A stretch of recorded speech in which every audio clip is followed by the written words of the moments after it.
Capítulo 3. Ola estaba tan cansada que no escuchó cómo era levantada el ancla, ni supo cuándo el barco empezó a ser sacudido con fuerza al despegar de la bahía. En cambio durmió profundamente hasta que una llamada a su puerta la despertó. Ola indicó que pasaran. Entró un camarero moviéndose con dificultad para poner una taza cerrada muy propia para cuando había mal tiempo en el mar sobre su mesa de noche. «Nos espera una travesía difícil, señorita», dijo él. «Le he traído un poco de café. Si usted apetece algo de comer, el cocinero hará todo lo posible por preparárselo, aunque es un poco difícil trabajar en la cocina con este movimiento». «Café es todo cuanto deseo», contestó Ola, «y muchas gracias. Yo que usted me quedaría donde está, señorita, si quiere un buen consejo», comentó el camarero antes de irse. «Es fácil para la gente de tierra firme romperse una pierna o un brazo cuando el tiempo está así». Ola comprendió que estaba mostrándose diplomático al no sugerir que podía marearse, pero ella sentía que el movimiento del barco no le estaba produciendo ningún mal efecto. Su padre era muy aficionado al mar y cuando era pequeña la llevaba con frecuencia a navegar, así que tenía su experiencia y por picado que estuviera el mar ella no se mareaba. Cuando el camarero se retiró, Ola lamentó no haberle preguntado a qué hora llegarían a Calais. Tenía la impresión de que si no estaba lista para bajar a tierra en cuanto atracaran, el marqués se irritaría y ella evitaría causarle mayores molestias. Al abordar el barco la noche anterior, todavía con neblina muy espesa, Ola comprendió que el marqués se mostraba inconforme con su propia generosidad al haberle ofrecido llevarla a través del canal. Él había dado instrucciones bruscas a un camarero de instalarla en un camarote y ella pensó que debía considerarse afortunada de que no la hubiera abandonado a su suerte como había estado a punto de hacer. Se estremeció ahora al pensar en lo frustrante que habría sido tener que casarse con Giles. Ella nunca pensó en él como hombre hasta el momento en que había revelado sus traidoras intenciones porque deseaba su cuantiosa fortuna. «Es un gran error tener tanto dinero», se dijo. «Si papá hubiera tenido un hijo varón no me encontraría ahora en este predicamento». Al mismo tiempo ella comprendió que su padre no había podido escapar de su madrastra cuando ésta decidió casarse con él. Ola comprendió muy bien la facilidad con la cual todo había sucedido. Se hallaba en el convento, en Francia, cuando su madre murió. No hubo oportunidad de que volviera a tiempo para el funeral, así que su padre no envió a buscarla ni le comunicó por carta lo ocurrido. En cambio él mismo fue a verla para informarle la terrible noticia de manera cariñosa y gentil. Ambos lloraron juntos. Después su padre volvió a Inglaterra solo y eso, se dijo Ola posteriormente una y otra vez, representó un error fatal. Ella debió haberse ido con él para cuidarlo, pero a ninguno de los dos se le ocurrió que debía interrumpir su educación porque su padre estaba ahora solo. Fue solo cuando Ola terminó los 2 años obligatorios en Francia, tal como había sido planeado por su madre, que regresó a Inglaterra para descubrir que era demasiado tarde ya. Su padre se había sentido muy solo y desventurado, sin nadie con quien hablar de su bien amada esposa. Su madrastra, vecina de ellos, con el encanto y dulzura de los cuales hacía gala cuando así le convenía, fue ganando su confianza hasta hacerlo sentir que era indispensable para él. Se casaron tan solo 2 días antes que Ola volviera a casa y ella comprendió, cuando conoció a su madrastra, que la premura había sido deliberada para evitar que la joven alterara los planes de su padre. A ella le resultó evidente que el principal objetivo de su madrastra era la posición social de convertirse en Lady Milford y tener un marido adinerado. El rostro que mostraba a su esposo era muy diferente del que la joven veía en realidad. Ola supuso que debió conocer antes a la nueva esposa de su padre, mas no la recordaba, y era muy dudoso que su madrastra hubiera prestado atención en el pasado a la joven hija de un vecino a quien no veía con frecuencia. Pero una niña era algo muy diferente a una hijastra con una belleza espectacular y cuando Lord Milford murió Ola heredó una gran fortuna cuyo monto excedía en mucho a lo que dejara a su viuda. Lady Milford se había mostrado celosa de Ola desde un principio pero ahora estaba envidiosa de su dinero y su odio por ella explotó casi como la bomba de un anarquista. Ola solo describió brevemente al marqués cuánto había sufrido. Fue imposible explicarle la tortura que representó una continua persecución mental. Además, la verdad era que Ola tenía miedo físico a su madrastra, como sabía que Lady Milford detestaba su belleza, hasta el punto de que el solo mirarla provocaba su furia. Ola estuvo siempre temerosa de que encontrara alguna forma de dañar su rostro, como algunas veces la amenazaba con hacerlo. Y debido a que tenía tanto espíritu como valor, optó por escapar. Comprendía que no iba a ser fácil, pero a medida que se fue convirtiendo más y más en prisionera de la casa donde habitara tan feliz, comprendió que por difícil que le pareciera necesitaba escapar de ahí. Giles resultó ser un Judas imperdonable cuando ella menos lo esperaba. Eso había sido un golpe que habría aniquilado por completo a alguien con menos carácter que ella. Como un milagro encontró al marqués y ahora en su yate estaba a salvo por el momento, sin importar las dificultades futuras. Después de beber el café con mucho cuidado, temerosa de ensuciar las finas sábanas de lino bordadas con el monograma del marquesado, se quedó recostada contra la almohada y trató de planear lo que haría. Habló con el marqués de la posibilidad de tomar una diligencia para ir a París, pero recordó que eran vehículos lentos usados por todo tipo de gente y algunas de ellas bastante ruda. Lo más sensato habría sido alquilar un carruaje especial que la llevara a París, pensó. Pero eso debía ser muy costoso. Quizá no hubiera suficiente dinero y necesitara vender alguna de sus joyas. Debo hablar con el marqués sobre eso, pensó. Pero cierto pudor la hizo sentir que sería embarazoso hablar de dinero con el hombre que se mostrara tan bondadoso, casi contra su voluntad, y que debía estar deseando librarse de ella lo más pronto posible. Debe haber un buen joyero en Calais, se dijo. Le preguntaré cuánto me daría por uno de los broches de diamantes más pequeños de mamá. Cuando llegue al convento entregaré el resto de las joyas a la Madre Superiora, quien puede guardármelas hasta que necesite más dinero. Le surgió un pensamiento repentino y abrió muy grandes los ojos que clavó sin ver, pero con una definitiva expresión de desesperada ansiedad hacia el extremo opuesto del pequeño camarote. Fue después de mediodía cuando el marqués bajó de la cubierta hacia donde lo estaba esperando su ayuda de cámara, al fondo de la escalerilla, para ayudarlo a quitarse el impermeable de tela alquitranada. «Espero que su señoría no se haya mojado», comentó el hombre con expresión solícita. «No, Gibson», contestó el marqués, «y es una experiencia muy emocionante ver cómo el lobo de mar se mueve impulsado por el viento». «En verdad que lo es, milord», contestó Gibson. «Yo siempre he dicho que su señoría acertó al seleccionar este tipo de barco, perfecto para sus necesidades». «Siempre acierto, Gibson», comentó el marqués un poco en broma, pero con la convicción interna de que esa era la verdad. Luchó mucho para lograr que los fabricantes de barcos diseñaran un yate tal como él lo quería. Mas observó siendo muy joven la forma en que se habían portado durante la guerra las fragatas de la marina y juró que si alguna vez tenía oportunidad de construirse un yate lo haría de acuerdo con los planos de esas embarcaciones. Cuando fue mayor procuró examinar y navegar en los rápidos bergantines llamados Clipper. El diseño de su casco iba a servir de modelo para los famosos clippers de velas cuadradas que estaban siendo construidos en los astilleros norteamericanos y adoptados por los ingleses paulatinamente. Lo que el marqués obtuvo a final de cuentas fue un bergantín con la rapidez de una fragata, pero que por fortuna no exigía una tripulación numerosa. Cuando el lobo de mar fue botado por fin causó una gran sensación entre los aficionados a la navegación y el marqués fue felicitado no solo por sus amigos sino por varios destacados funcionarios de la marina. Esta era la primera vez, sin embargo, en que probaba la resistencia del lobo de mar contra un mar tan tempestuoso. Al observar esa mañana cómo saltaba por encima de las olas de una forma impecable, comprendió que todas sus ideas, consideradas revolucionarias, fueron correctas.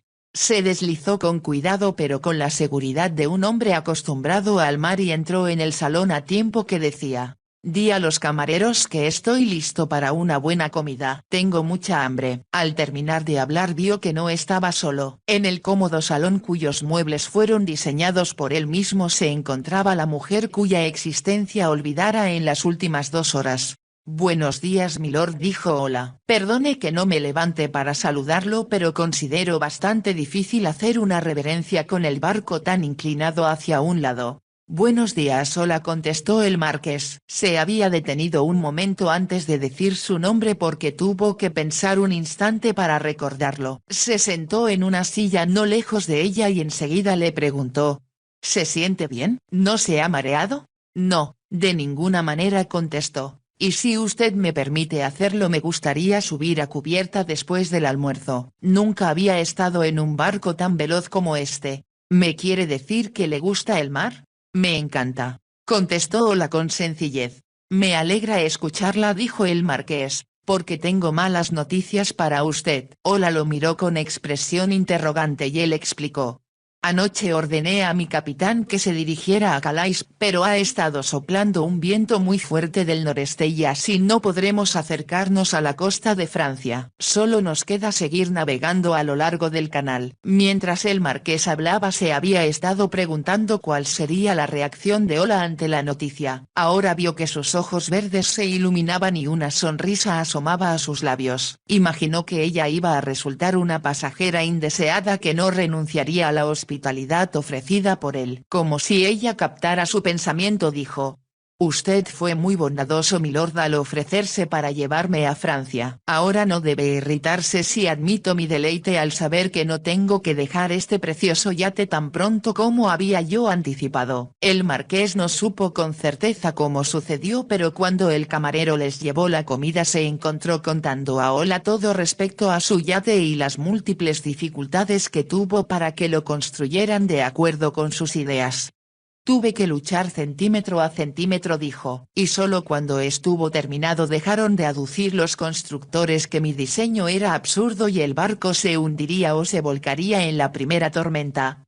Me alegra mucho ver que no está sucediendo ninguna de las dos cosas en estos momentos, comentó Ola riendo. Está usted a salvo, declaró el marqués. Mi barco es la embarcación más segura que existe. Estoy dispuesto a apostar mi fortuna y mi reputación por él. Hablaron de barcos y del lobo de mar en particular durante todo el almuerzo. Fue solo cuando terminaron de comer que el marqués expresó: Cuando el viento disminuya y podamos dirigirnos hacia la costa francesa, he estado pensando que si nos pasamos de Le Havre, lo cual es muy posible, tal vez pueda llevarla hasta Burdeos. ¿Va usted a pasar por la bahía de Vizcaya?, preguntó Ola. Voy hacia el Mediterráneo, contestó el marqués. He estado pensando en ir a Niza, dijo aquello casi como si estuviera hablando consigo mismo. Entonces, al ver la expresión en el rostro de Ola, comprendió que había cometido un error. No tenía intenciones en ninguna circunstancia de llevarla a bordo un minuto más después de tener la ocasión para ponerla en tierra. Burdeos me convendría muy bien milord, dijo, si no fuera posible llegar a Le Havre. Su respuesta, se dijo el marqués, era una cosa, la esperanza que vio en sus ojos otra muy distinta. Nunca debía haberla traído para empezar, pensó. Recordó a Sara y la forma en que lo forzaba a hacer lo que él no quería hacer. Su odio por las mujeres, hacia todas y cada una de ellas, descendió como una ola enorme sobre él. Puedo asegurarle que mi capitán está haciendo lo imposible por llegar a Le Havre, dijo en tono agudo. Y sería un error que usted subiera a cubierta. Sopla un viento frío y se mojaría. Se levantó de su asiento al decir eso y sin mirar a Ola salió del salón. Ella lanzó un leve suspiro. Comprendió que solo conseguiría enfadarlo aún más si discutía sus órdenes. Me gustaría saber qué lo mantiene tan alterado, se preguntó, y sospechó que debía tratarse de una mujer. Debido a que el marqués era tan apuesto y rico, sin duda alguna parecía muy improbable que una mujer de su agrado no se arrojara en sus brazos si eso era lo que él quería.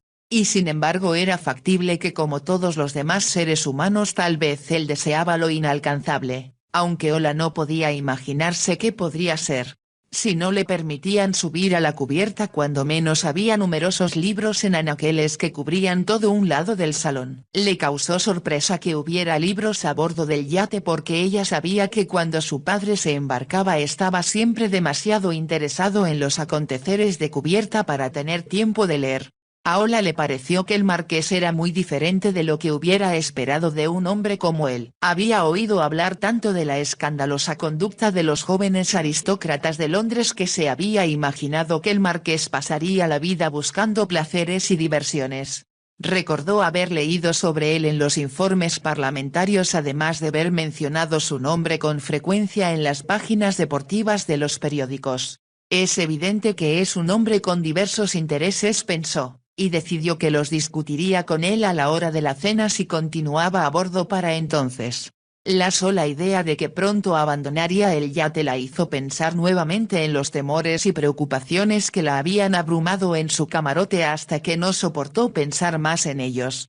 Me las arreglaré como pueda, se dijo tratando de tranquilizarse. Después de todo no es la primera vez que voy a viajar por el extranjero, aunque será la primera que lo haga sola. Sabía que sería muy diferente de cómo viajara en otras ocasiones. Cuando sus padres la llevaron al convento se hospedaron en el gran castillo de unos amigos suyos. Hicieron del viaje una aventura que Ola nunca olvidaría. Cuando volvió a Inglaterra con otras dos muchachas que eran también inglesas, fueron acompañadas por dos monjas y un correo que se había encargado de contratarles habitaciones y cuidar del movimiento de su equipaje.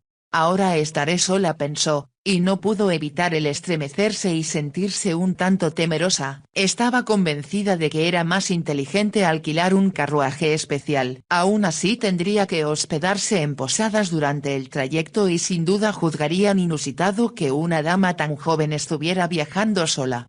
Un recuerdo acudió a su memoria que era por demás inquietante. Cuando volvía a Inglaterra con las monjas se detuvieron en una posada en el camino principal entre París y Calais. No era muy grande ni tan agradable como las otras en las que también se habían detenido, pero como las monjas le explicaron era la más aceptable de los contornos. Cuando llegaron descubrieron que les faltaba una habitación y mientras el posadero discutía con el correo una mujer se acercó al mostrador para hablar con el primero y Ola la miró con interés. Era francesa, con un rostro en extremo atractivo y cubierto por cosméticos. Tenía las pestañas con varias capas de máscara, la boca pintada de color escarlata y había rubor artificial en sus mejillas. Sin embargo, la ropa que llevaba era fina y elegante. Estaba tan bonita que Ola encontró difícil comprender por qué cuando pidió una habitación la esposa del propietario, quien decidió atenderla porque su esposo estaba ocupado, dijo con voz desagradable: ¿Viene usted sola, señora? Pedí solo una habitación. Creo que eso contesta su pregunta, repuso la dama. No alquilamos habitaciones a mujeres que viajan solas, espetó la esposa del posadero con brusquedad. Encontrará el tipo de hotel que usted necesita más adelante en esta misma calle. Habló de una forma tan descortés que Ola esperaba una reacción agresiva de la dama ante esa impertinencia. Para su sorpresa la mujer se limitó a encogerse de hombros y salir de la posada. Ola se preguntó ahora si ella recibiría el mismo tipo de tratamiento por viajar sola. Lanzó un leve suspiro al recordarlo. Entonces se dijo con gran optimismo que cuando menos había hoteles que aceptarían mujeres solas y tal vez serían más tranquilos. La perspectiva de llegar a París le empezó a parecer más difícil de lo que pensara al principio. El marqués, después de 2 agradables horas de ver cómo avanzaba el yate a través del océano, decidió bajar una vez que el capitán le había informado que sería imposible acercarse a Le Havre. Continuaremos hacia Burdeos como había usted sugerido antes, dijo el marqués. Estoy seguro de que a la señorita Milford, mi invitada, le será fácil trasladarse de ahí a París. Sin duda la señorita no hará sola todo ese recorrido, ¿verdad, milord?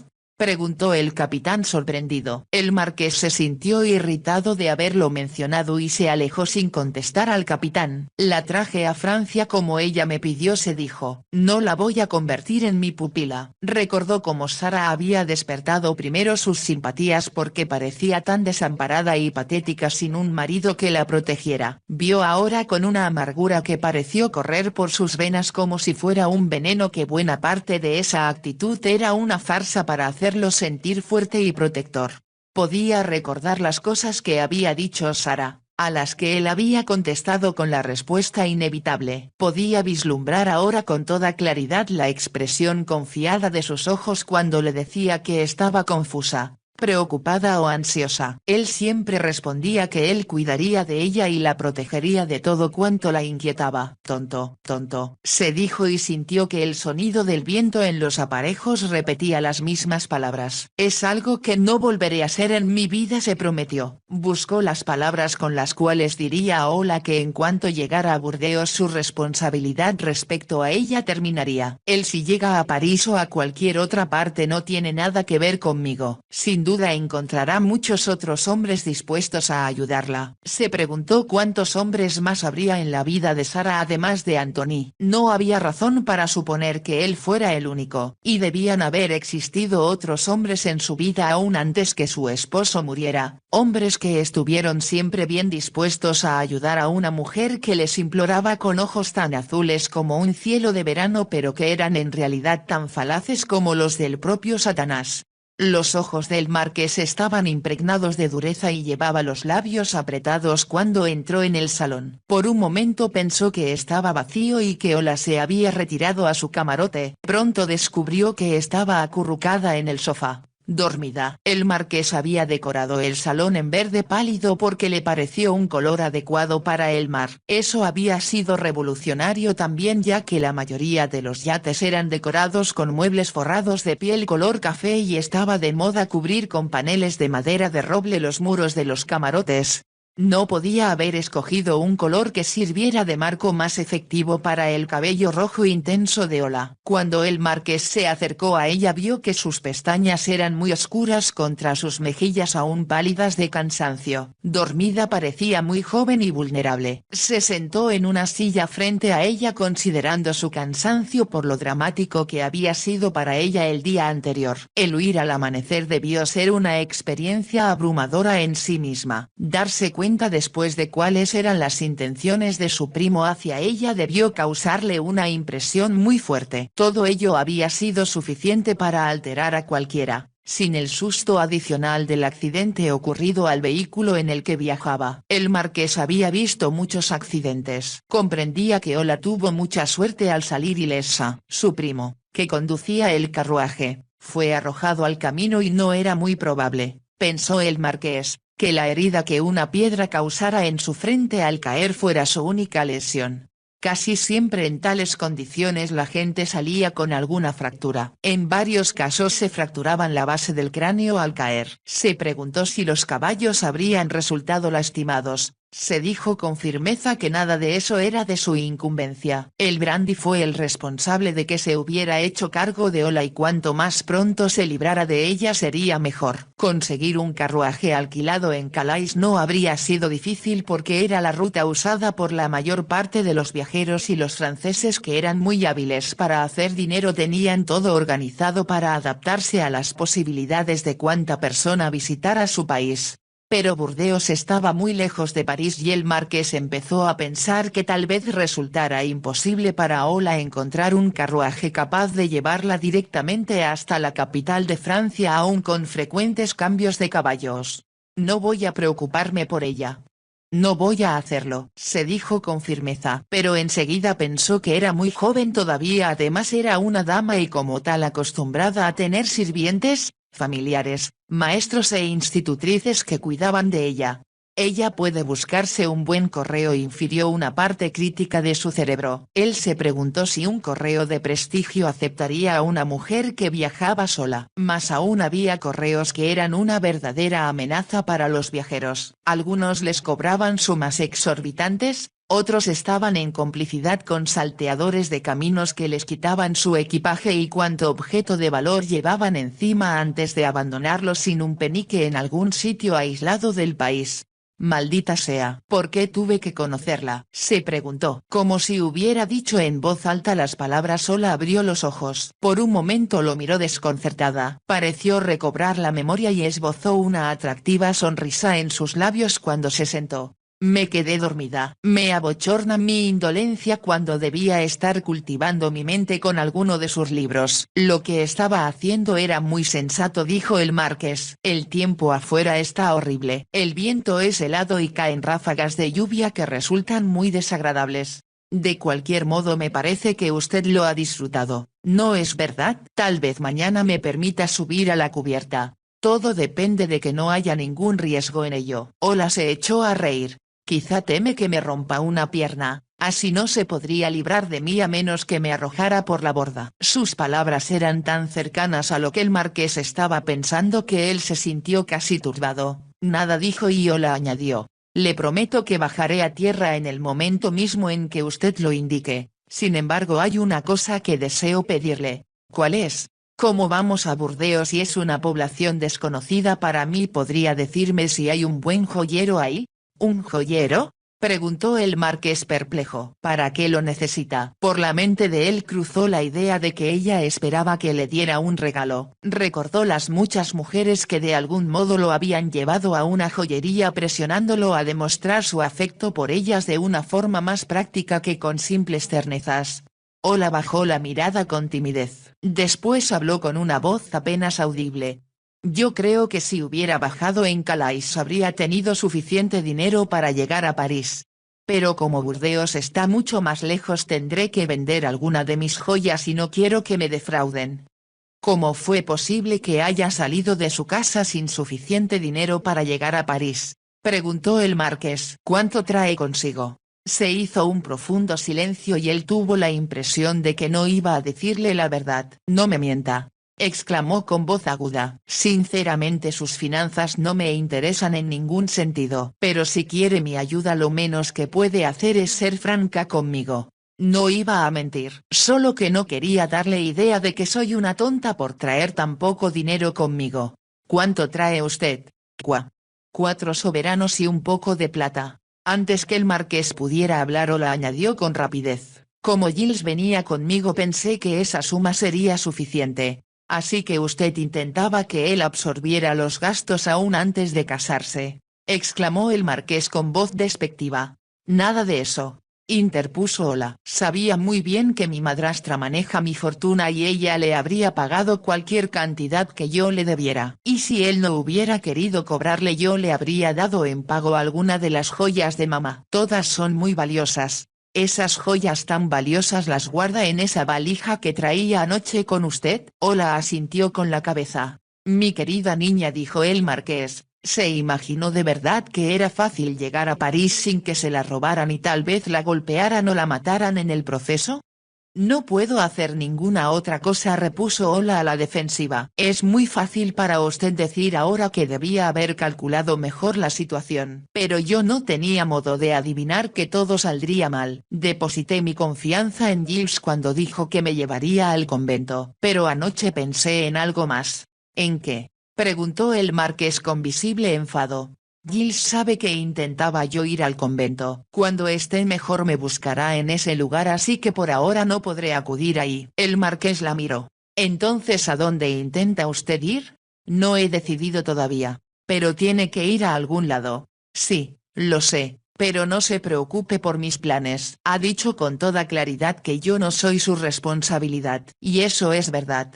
Exactamente, reconoció el marqués. Al mismo tiempo digamos que tengo curiosidad. Usted mencionó anoche una alternativa, creo. Sí, le comenté que mi madrastra decía que yo solo estaba preparada para ser cocotte, pero no estoy segura de lo que significa esa palabra. Miró al marqués como si él pudiera explicársela. Pero como él no dijera nada continuó. Busqué en un diccionario de francés. Decía, mujer alegre. Pensé que tal vez era una especie de actriz. ¿No es así? No precisamente, contestó el marqués. Espero que me lo aclaren cuando llegue a París. El problema es que no puedo ir por la calle preguntando dónde podría encontrar un instructor que me enseñara a ser una mujer alegre. Tal vez me lo podrían informar en un teatro. Sonrió maliciosamente antes de agregar.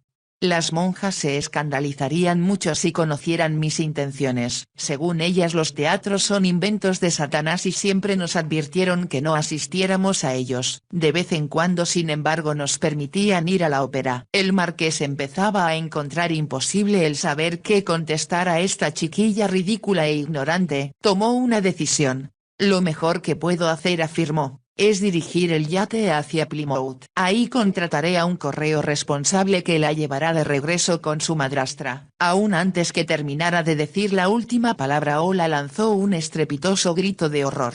¿Cómo puede sugerir algo tan abominable? tan cruel, tan traidor. Exclamó. Sabe muy bien que no puedo volver al lado de esa mujer y usted no tiene autoridad para mandarme con ella. Se detuvo para recobrar el aliento. Lo consideré un buen samaritano pero en realidad es un lobo con piel de oveja.